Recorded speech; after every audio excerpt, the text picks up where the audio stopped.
Hey guys, it's Griffin Oni here. Before we get started with today's episode, I would like to nickname yet another Pokemon that was suggested by you all. Today's nickname suggestion has once again come from UberDan9254, and he has suggested the nickname Sandy for the Sandshrew. Also, while your story is unrelated, I still appreciate you giving us lore. Hey guys, it's Griffin Oni here, and welcome back to Pokémon HeartGold. Last time, we went west to the Pokeathlon Dome. We were introduced to all of the wonderful mechanics, both good and iffy, about the Pokeathlon Dome and all the wonderful benefits that it can give us both in and out of battle. We won some events, we lost some events, but at the end of the day, we do feel slightly accomplished. Right, Saris? Saris is staring straight in this direction. How? You don't have eyes, Saris! Anyway, this time, we're going to head off toward this entrance here. And may I just say, I'm looking forward to this place.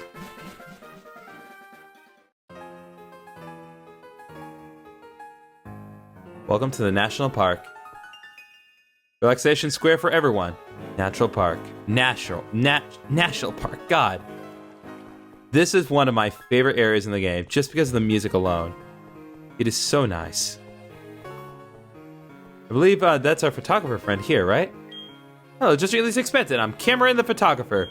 You look so photogenic. Why not have a picture taken? Sure, let's commemorate our time here.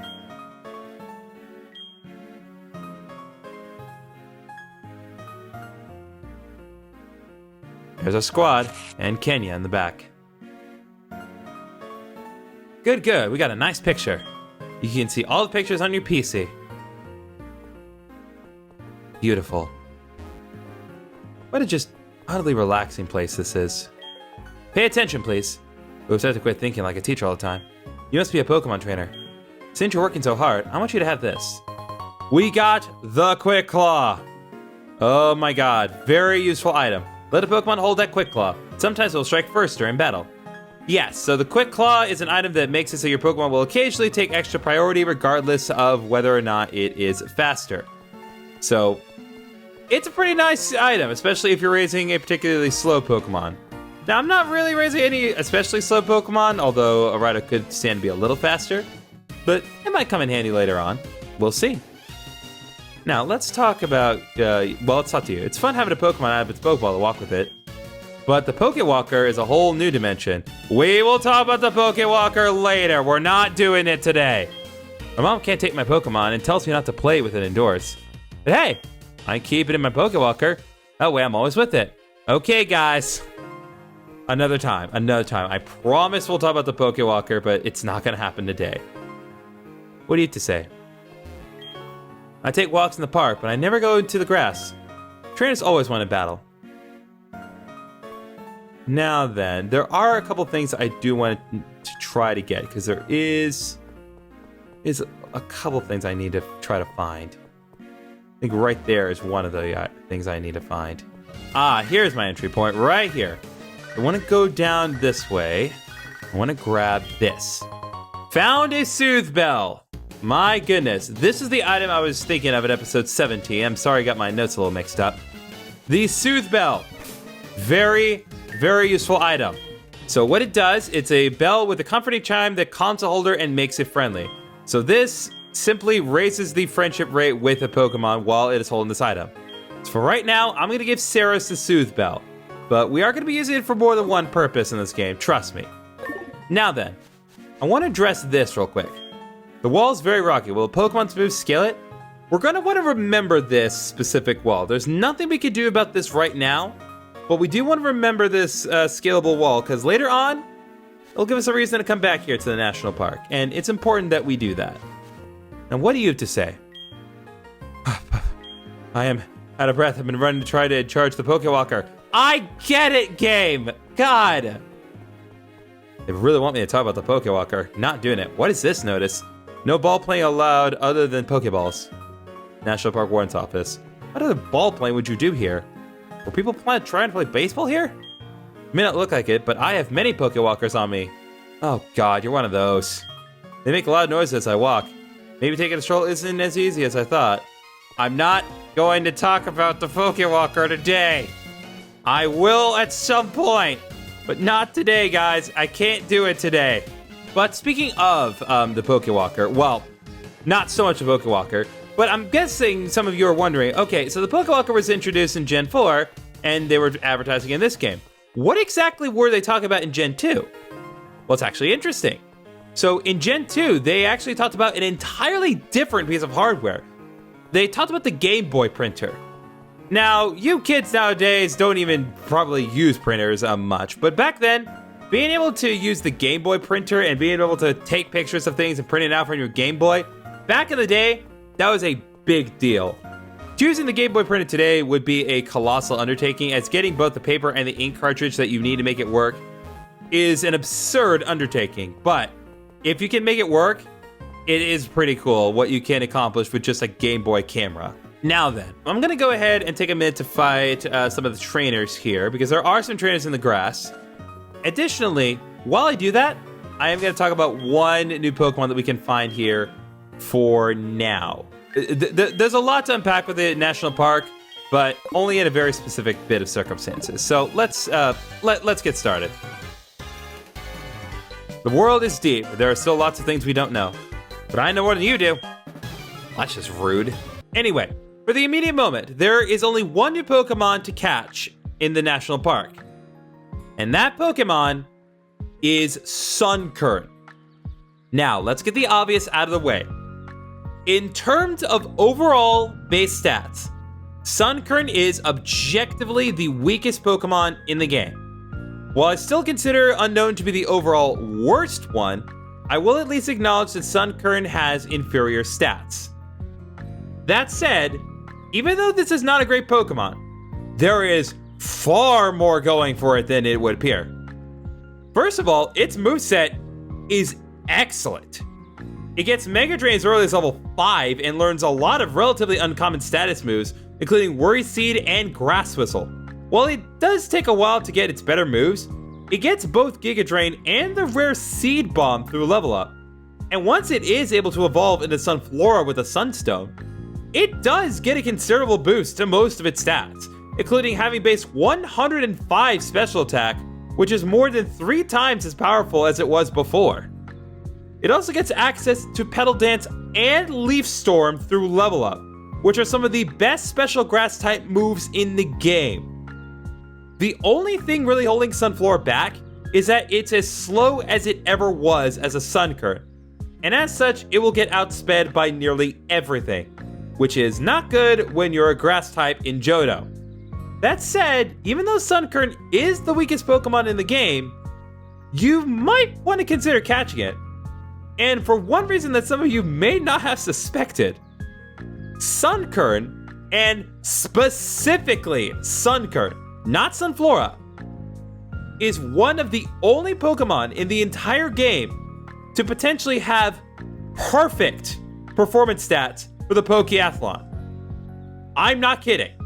This little tiny seed is the meta for that mode. It can compete with everything, from dragons, rock monsters, giant birds, and even God himself. This Pokemon may be a seedling in battle, but it is God tier at the Olympics.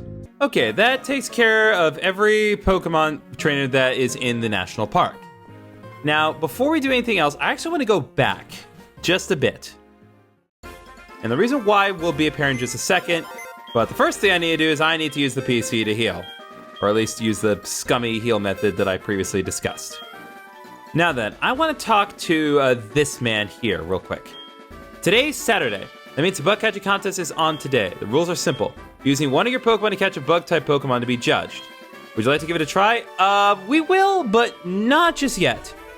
Just because of how this works, I do need to kind of focus on discussing the matter before we actually get into it. So, the bug catching contest. This is held every Tuesday, Thursday, and Saturday. This is an opportunity for you to catch a lot of Pokemon that would otherwise not be obtainable in the national park. However, I do want to go over them before we actually do the bug contest itself, because even though, yes, it is Saturday and I am able to do this, the tricky thing about this is that the bug contest actually does act on a physical time limit of 20 minutes. So I don't want to do a bunch of bios over and then I'll lose all my time to do the bug contest itself. So let's go over what we can find in the bug contest, and then we'll actually get into the meat and potatoes of things. So before we talk about any new Pokemon, I would like to point out that this is the opportunity that will enable you to catch Weedle and Caterpie in the respective opposite versions. I had mentioned that Weedle and Caterpie are semi-exclusive to their respective games. Normally, you can only find Caterpie in HeartGold and Weedle in Soul Silver. But if you do the National Bug Contest, you are able to find both Weedle and Caterpie in the respective opposite versions. So if you were looking to add those Pokemon to your team, or just looking to collect them in general, that is your window to get it. Now, as far as the first new Pokemon that we can get here, the first new Pokemon we can catch in the bug catching contest is Venonat. Now, Venonat is unfortunately not the best thing that we can find here, both with respect to other bug types and in general. But there are still some positives.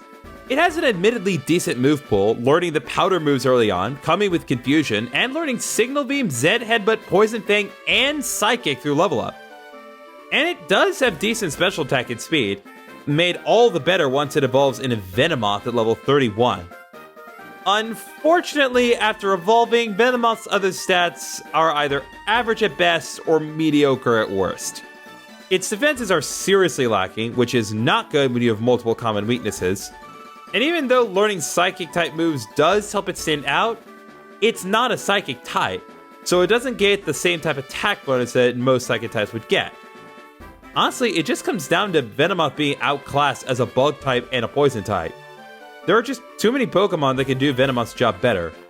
Still, like many Bug types in this generation, it has been made a lot better than it used to be, especially since neither Bug nor Poison moves are locked into being physical anymore. The next new Pokemon we can find in the bug catching contest is Pinsir. Now, those of you who watched my Fire Red Let's Play may recall that I didn't have very nice things to say about Pinsir. It has great stats and learns a myriad of normal and fighting type moves, including Brick Break, Vital Throw, Thrash, and even the rare Guillotine. But the biggest problem with Pinsir is that despite all these positives, it was a bug type Pokemon that didn't learn any bug type moves. However, I am happy to report that someone at Game Freak finally got Pinsir's act together and gave it a proper bug type attack through level up. X-Scissor, a base 80 power physical bug type attack. Plus, it also gets Fury Cutter and String Shove via Move Tutor. I cannot impress how big of a deal it is for Pinsir to finally take advantage of it actually being a bug type. Plus, it got a major improvement in this generation with its new ability, Mold Breaker, an ability that lets it bypass defensive abilities that would reduce damage. That said, it's still not perfect. Despite the myriad of fighting type moves it learns, Pinsir, despite allegedly being the counterpart to Heracross, is not part fighting type, meaning that it will never get the same type of attack boost when using fighting type moves. Plus, as we've discussed before, Bug is not a great type defensively. Still, Pinsir is a Pokemon that frankly needed only one thing to be good, and it finally got it, allowing it to compete with its fellow Bugs as one of the very best. So, if that issue is what turned you off from using Pinsir, Lord knows it did with me, now is the time to give it a chance. Now, if you thought Venonat and Pinsir were underwhelming as bug types, fear not, because Scyther is also here to relieve you of all your doubt. This Pokemon is one of the absolute best bugs in the game, and it was made even better in this generation. Bug Flying is an excellent offensive type combination, allowing it to handle Pokemon of both common and uncommon typings. It learns a myriad of powerful physical attacks, multiple of which have a high critical hit ratio. It finally got a great out-of-the-box bug-type attack in the form of X-Scissor, and all of that is complemented by its 105 speed, which can be boosted by agility, and 110 base attack, which can be boosted further with Swords Dance, making this an excellent sweeper. The only problem with Scyther at this point is that Bug Flying is still not a great type defensively, despite having above average defenses. Fortunately, that's not all Scyther has going for it, because if you trade Scyther while it is holding the Metal Coat item, it evolves into Scizor, One of the absolute best bug types in the entire franchise. Now, even though Scizor is the evolved form of Scyther, it's interesting to note that Scizor's base stat total is the same as Scyther's. The only difference between the two in terms of stats is that Scizor is notably slower in exchange for having higher defense and even higher physical attack, bringing Scizor's attack to an impressive base 130. I honestly wish Pokemon would have made more evolutions like this, where the evolution simply affects the playstyle of the Pokemon, but doesn't just make them bigger. That said, Scizor has other advantages that Scyther doesn't. It becomes a Bug Steel type upon evolution. While this does give Scizor a massive weakness to fire, Bug Steel completely eliminates all of Scyther's other weaknesses and gives Scizor 9 resistances, including a quad resistance to grass and an immunity to poison types. If that weren't enough, Scizor gets multiple Steel type moves to level up, including Metal Claw, Iron Head, Iron Defense, and Bullet Punch, a base 40 power Steel type move with high priority, essentially making it a Steel type quick attack. What, still not enough? How about its new ability, Technician? As a reminder, Technician boosts the power of moves with base 60 power or less, like Bullet Punch, by 50%. And that's before applying the same type attack bonus. Honestly, have Scizor use Sword Stance and then just spam Bullet Punch. It will destroy everything it faces. The only legitimate problem with Scizor is that getting the metal coat is a little tricky. We've seen one way of getting it so far, and there will be another method to get it later, but it's still not the easiest evolution to make happen. Also, despite my recommendations, Sword Stance is not available through level up until level 57 in this game. Regardless, if you want to use a bug type for your team and nothing I've suggested so far sounds appealing to you, please consider this. Regardless of how you play with it, Scyther and Scizor will not disappoint you.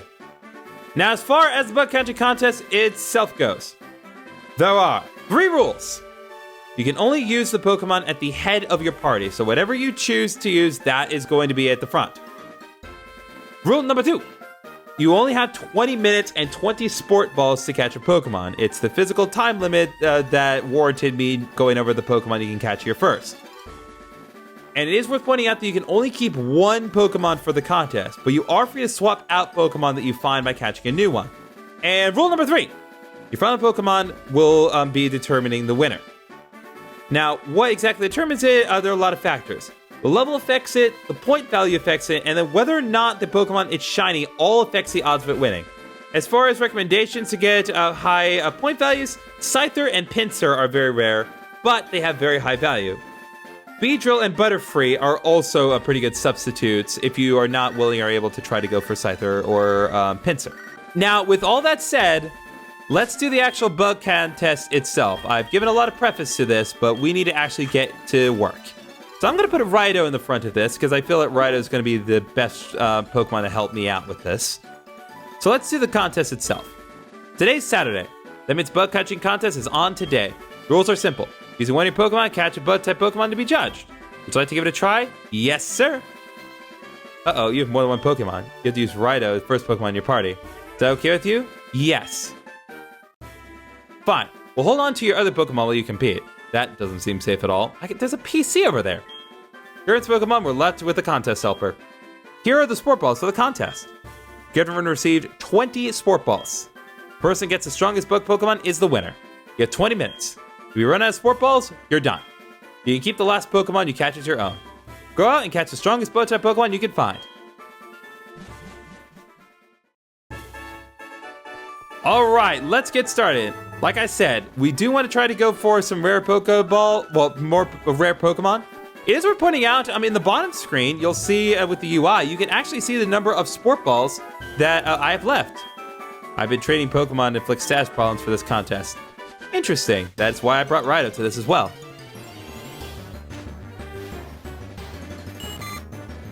Okay, Caterpie. Not necessarily going to go for that.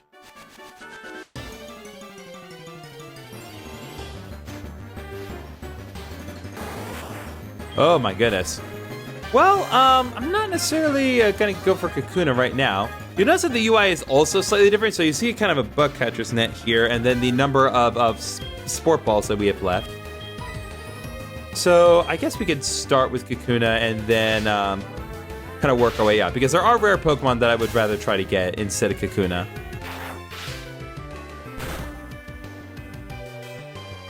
Well, never mind.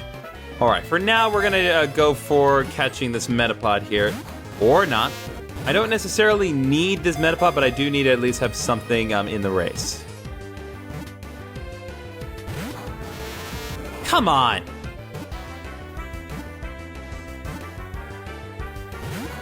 Metapod, really? Why is Metapod giving me so much trouble? It's a Metapod, for God's sake.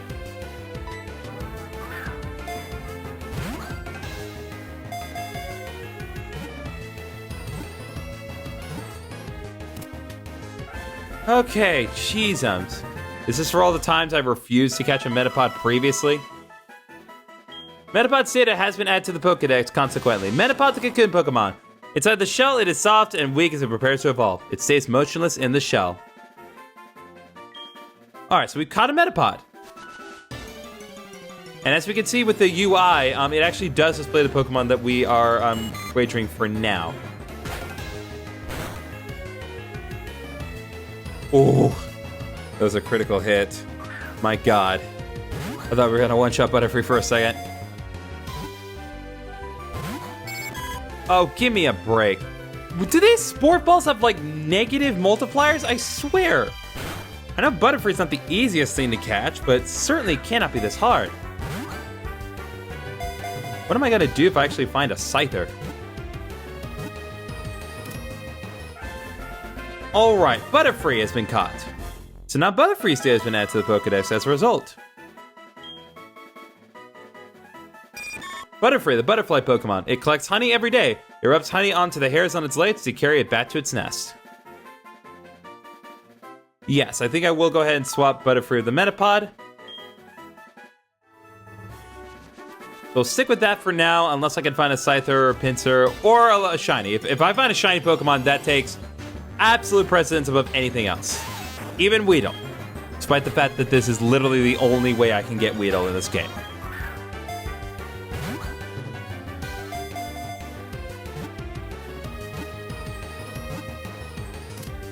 Alright, I think I'm going to go ahead and focus on keeping Beedrill instead of Butterfree, mainly because Beedrill and its respective pre-evolutions are only semi-exclusive, so this way I can actually have these Pokemon. Beedrill, the Poison Bee Pokemon. It can take down any opponent with its powerful Poison Stingers. It sometimes attacks in swarms. Yeah, so we'll swap Beedrill for Butterfree, but again, if we find Scyther or Pinsir, then they will take priority.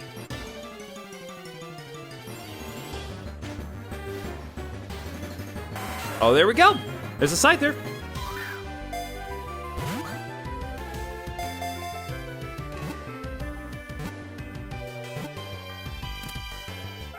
Okay, well, since we got Scyther, then, yeah, we're going to stick with this. As much as I don't like to keep switching up Pokemon, because I'd rather, I'd somewhat rather keep the Beedrill, Scyther is the best one for this. Also, Scyther's good. Scyther, the Mantis Pokemon. Slashes through grass with its sharp sides, moving too fast for the human eye to track. So, yeah. The only way I'm going to consider switching out Scyther is if I find a higher level Scyther or a shiny Pokemon. But assuming that's the case, I'll cut ahead to anything noteworthy, or I'll just cut ahead to the end, whichever happens first. There's a Venonat here. As much as I want to catch the Venonat, I'm not going to do that because it's not optimal for the contest. Also, it's just not optimal in general because Venonat sucks. Oh, I found a Pinsir, but I'd rather keep the Scyther. Still, at least I found it. I can say I've seen it. I really need to get out of here, though. If Pinsir hits right or too hard, we're gonna die. Now, if it were a shiny Pinsir, I'd definitely reconsider, but it ain't worth it. Okay, I cannot afford to spend any more time on this, because here's the biggest problem. As much as I don't like, as much as I do like this, the biggest issue is that you cannot access your bag, which means you cannot heal your Pokemon. So, if you are in this position, like I am, you are always free to retire. We still have 4 minutes left, but we're going to go ahead and finish now and register the Scyther that we have chosen. Let's see. We'll now judge the Pokemon you've caught. We have chosen the winners. Are you ready for this? Placing third is the Ace Trainer Abby, who caught a writhing Venonat. The score was 288 points. Placing second is Camper Barry, who caught a wriggling Beedrill. They have their own like little unique victory animations. The score was 308 points. Bug catching contest winner is Bug Catcher Ed, who caught a whopping Pinsir. Okay. Well, man, it's just been one failure after another this week, hasn't it? Everyone else gets a Shed Shell as a consolation prize. Great. Thanks. Let's talk about the Shed Shell once I get my items. But hey, at least we got a Scyther out of this. If you want to give a nickname to the Scyther that I caught, feel free to suggest one in the comments. I'm going home. I don't care about your retarded youngster Joey. Oh my god, are you kidding me? Okay, this Scyther is not great, guys. On the one hand, like, yes, it does have Technician for the ability, which is the better ability that Scyther can get. But Modest Nature? That's like the worst ability you can get on Scyther. Oh, man.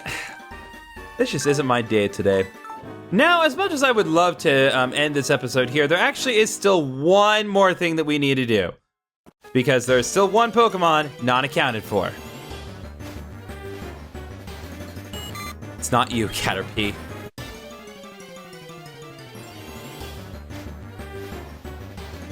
There we go. It's the little seed who could, Sunkern. You gotta get it.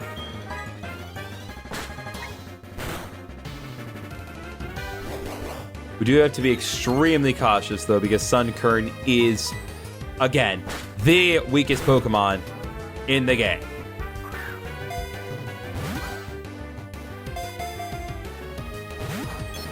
You've got to be kidding me. Come on, Sunkern. Why am I having trouble with Sunkern? Did I miss the memo? There's no way Sunkern's a low catch rate.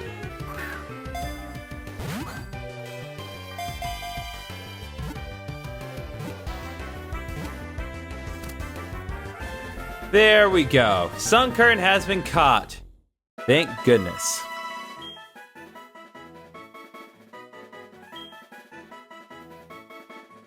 Sunkern, the seed Pokemon. It may plummet from the sky. If attached by a Spearow, it will violently shake its leaves. Oh god, God forbid it shakes its leaves. Well, if you want to give a nickname to Sunkern, feel free to suggest one in the comments. And with those achievements, I think we're going to go ahead and end this episode here. We've explored the national park, fought a few more trainers, we've entered the bug catching contest, and we've gotten ourselves a horribly mediocre Scyther to show for our work. And also the weakest Pokemon in the game. Next time on Pokemon HeartGold, we're gonna go further east and explore yet another route, and maybe we'll do something about that weird dancing tree. See you guys then.